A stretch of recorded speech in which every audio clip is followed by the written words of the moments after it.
because he's going to be visiting his friends around Flint, and he's going to have the car while we're up there. So he's like, if you want to go back down to Detroit, you just bloody well rent a car. I'm like, fine. Done. I don't want to go gadding about Flint anyway. Ferndale awaits. We'll take care of you. Yeah, I thought you might. Make it to Ferndale. I will ply you. Ah, that's cool. I will allow myself to be plied. Yeah, it would be such a hardship, Vicky. I know. It'll be like, no, Ken, okay. I couldn't possibly. Yes, I could. No, okay. No, please. Ken, one last question about Heart of Darkness. What size batches do you make of that? Oh, I think the biggest batch has been. Let me think. We stumped him. Oh my God! Well, no. I'm just doing the multiplication because the Heart of Darkness is done all in 20-liter batches. Ah. So they all get fermented individually in small buckets, and then they get transferred to glass and maybe, I don't know, 180 liters.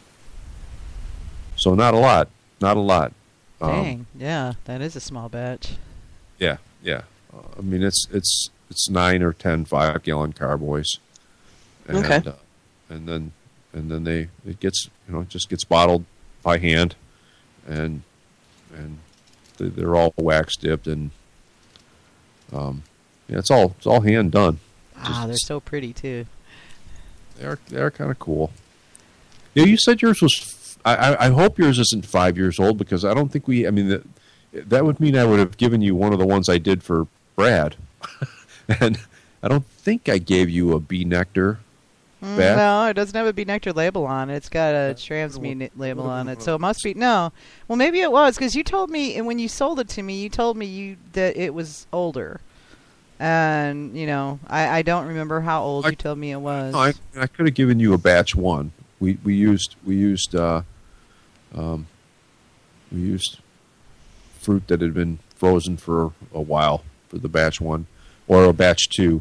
We'll have to check out. Well, the next time I see you, we'll discuss which label it is. We'll do a little historical review. Okay, I'll make a snap of the label. Yeah, it's possible we may be a Michigan 4 anniversary. It's on August 9th, so we're planning on staying at least till the 6th, but we'll be up in northern Michigan for the latter half of that to visit with my folks. So if you're gonna be around for Mead Day, we're gonna have some fun on Mead Day.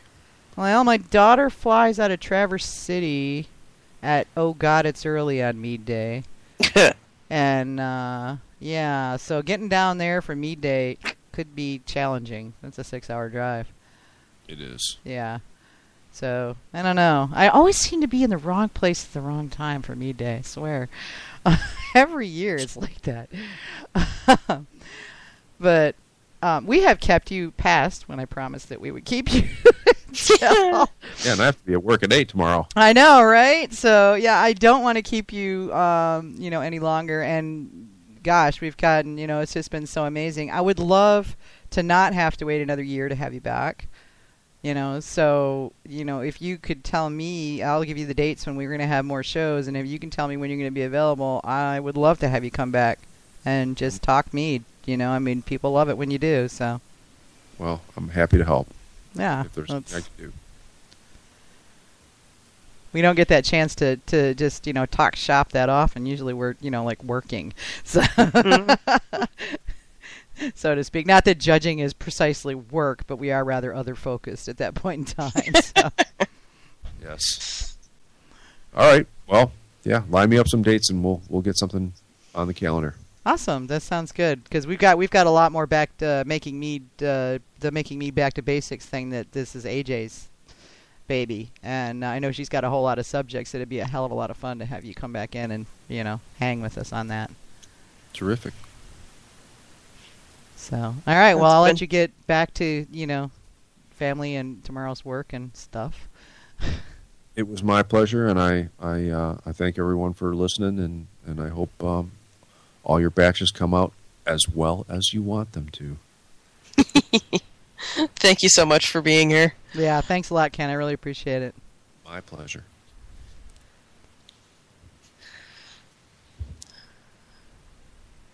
Okay. Have I got your commercial to read now? You do. All right.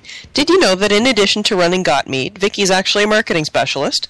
With her company, Craft Beverage Marketing, she specializes in working with craft beverage companies making mead, cider, beer, wine, and spirits to find the best and most profitable ways to reach your customers and turn them into raving fans who will buy your products as fast as you can make them. And she'll work with you to craft a plan to make it happen. Check it out. Go to craftbevmarketing.com and grab a complimentary session with her to get some great ideas on marketing your craft beverage business. Thank you. And we want to let you know that the American Mead Makers Association, which, as you guys are probably already aware, is an organization of professional and home mead makers who've come together to provide a place where mead makers can gather to help make mead a household word.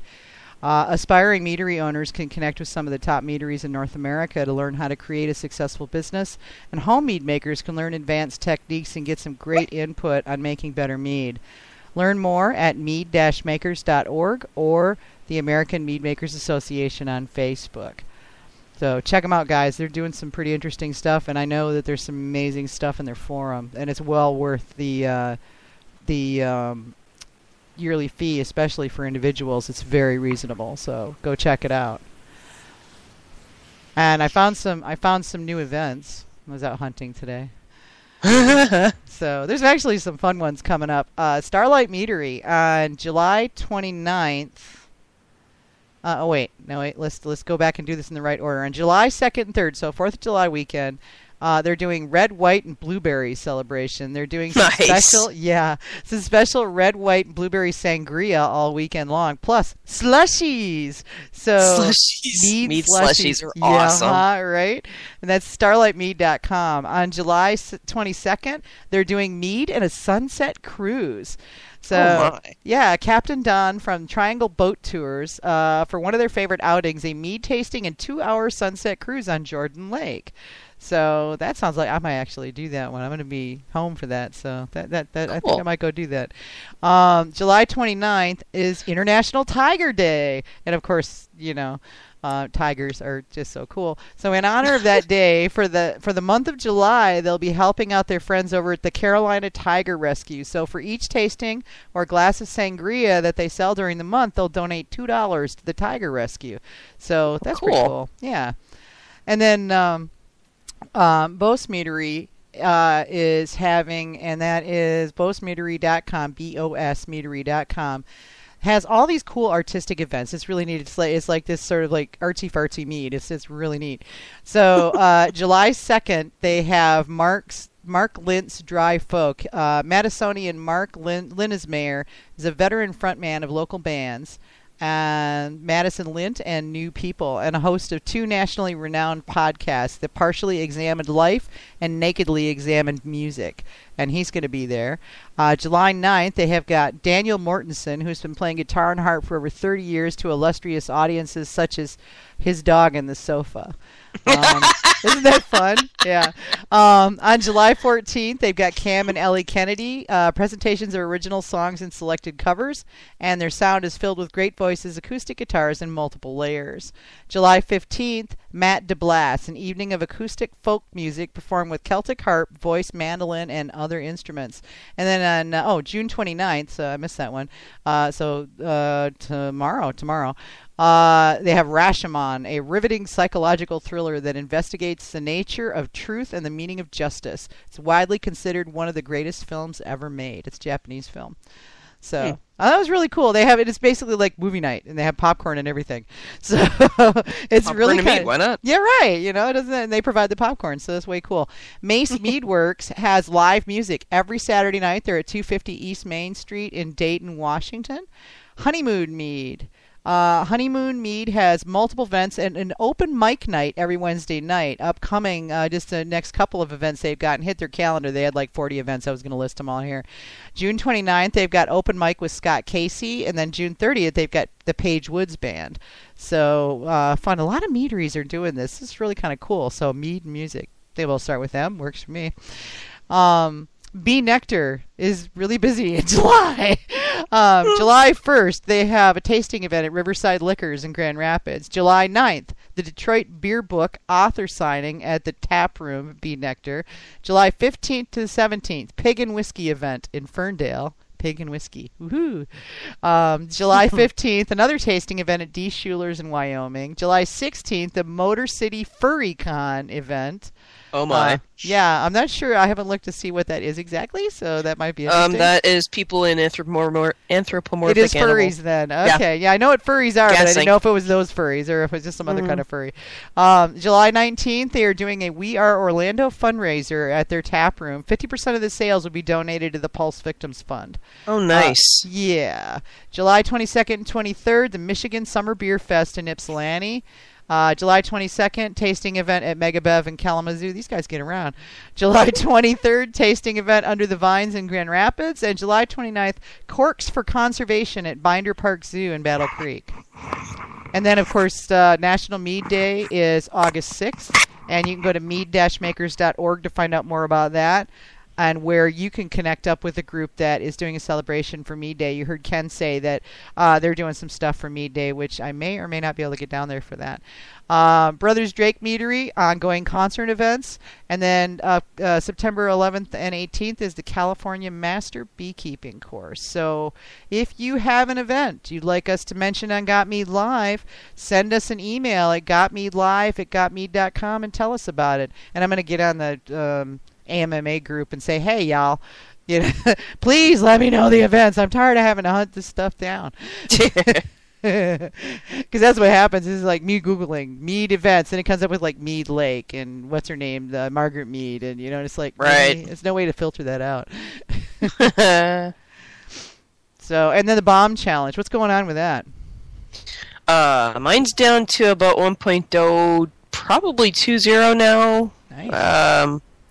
It was 4.0 last time I looked, and I've been a little bit slacking in it. But it got its second feeding about when it should have, and I haven't been stirring it as often as I should have, but it's because my basement's been full of people, and it's been really hot, and I've got fruit flies again. Uh-oh.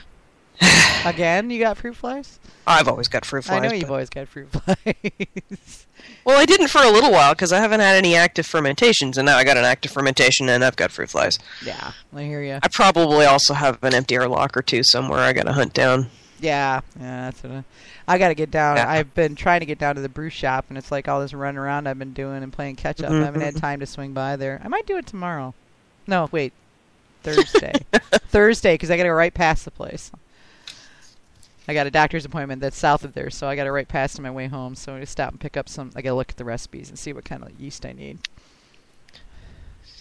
1388, I believe. Yeah, I think it is 1388, and I think I need. No, wait. I was gonna do the strawberry rhubarb as a bomb, wasn't I? Yeah. Okay. Found my bucket of orange blossom the other day. I hate you. If I can figure out some way to ship you a gallon of orange blossom without one or the other of it, what we might have to do is just split the shipping. That's because that's what's going to get us is the shipping. You never know 12 agricultural pounds of honey. product. That's the problem, is you never know how agricultural products are going to go, because they're really sticky about some things. I don't know how they are about honey. Let me talk to a couple of my friends, and maybe there's somebody that's headed across the border, and we can make an arrangement or something. Let's see what we can do. Sounds like a plan. Yeah, because I'm going up to Michigan, so let's see if I can pull something off. I'll call a few people. But anyway, so if you have questions for us or you want to give us show ideas, then hit the forums and look under there's a GotMead Live section, and you can ask questions, offer guest suggestions, let us know what you're thinking. I've mostly been posting all to myself in the GotMead Live section, so please, a little bit of traffic there. I'm wondering if maybe I've got that set so nobody else can, and that might be why, and I'll go in and check. I got to do that in the morning. I keep forgetting to do that. Right. So, yeah. But, and let me see here. Next week we are having, and I forgot to put this in the show page, so give me a second to get to it here. We have to scroll down further. Mike Kiker with Celestial Mead. And for those of you that aren't aware, Celestial Mead is